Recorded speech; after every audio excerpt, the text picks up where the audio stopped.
okay, let's say you're taking that kind of, there's got to be some auto regulation built into what you're doing. I imagine. I don't want to assume, but is that correct? Like you have that built in for sure, Everything. right? Yeah. So It's it's like, so important to it. right. Let's just say it's final week before the typical deload that you would have structured, because you do have it set, right? Like I'm guessing what, every fifth week or so, or Typically it's the 6th week okay, for most of my clients, myself included, but probably we're going to come on to whether or not it's always then. right. Well, this is what I was going to bring up, because if you're in that week where it's like, okay, volume's at its highest, intensity should be at its highest.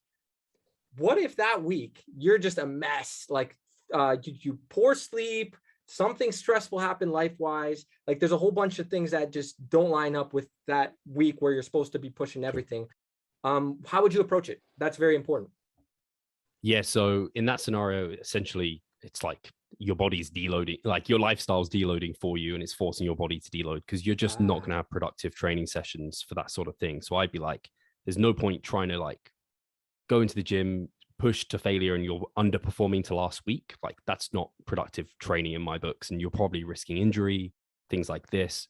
In an ideal scenario, again, you can't plan for all these things. So I'd be like, could we have planned for that in like foresight? Like, was that because you had exams or whatever? There was like, it was a really busy week for you work wise. I'd fair. always try and get my clients to kind of talk to me about those things. But most people have fairly good regularity in their lifestyle. I think there's an absolute fair argument to, I don't know if this is the argument you're making, but if someone was to make the argument like, oh, your lifestyle changes, like you can't always fit this paradigm, what have you. I think that's absolutely fair. And in such scenarios, yeah, I would just essentially be like, right, we accumulated 4 weeks of really, or 5 weeks, however long it was, really productive growth stimulating training. Like right now, what's the best we can do? Probably deload, and that's probably going to lower the stress that you're getting from the other areas of your life as well. And then we can probably come back in and have a productive time training again.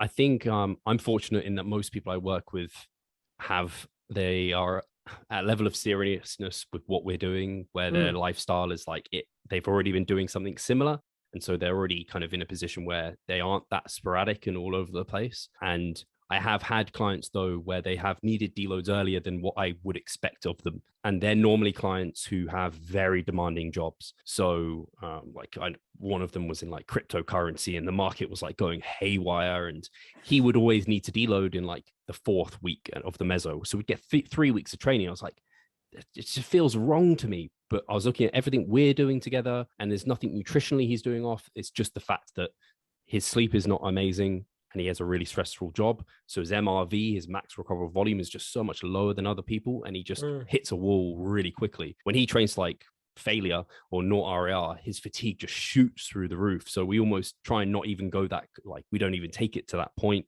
very often. So Right. we're maybe to 1 to 2, start at like 3 RAR and try and milk as much as we can. And this is something people don't think about. They just think, oh, like, I could, like, theoretically I can grow this much muscle, blah blah blah. But I don't know, if you're an advanced trainee with an extremely stressful job, you've got kids at home, you can only train 3 days a week. Your growth opportunity is now shrunk to like this versus someone who has the opposite lifestyle. What's the main driver for hypertrophy? It's training. If we're not training well, then it doesn't matter how you eat, what you do with your sleep, whatever else you optimize. Training is the match that lights the fire for muscle growth. You need to be progressively overloading. You need to be doing sufficient volume. You need to be recovering, and then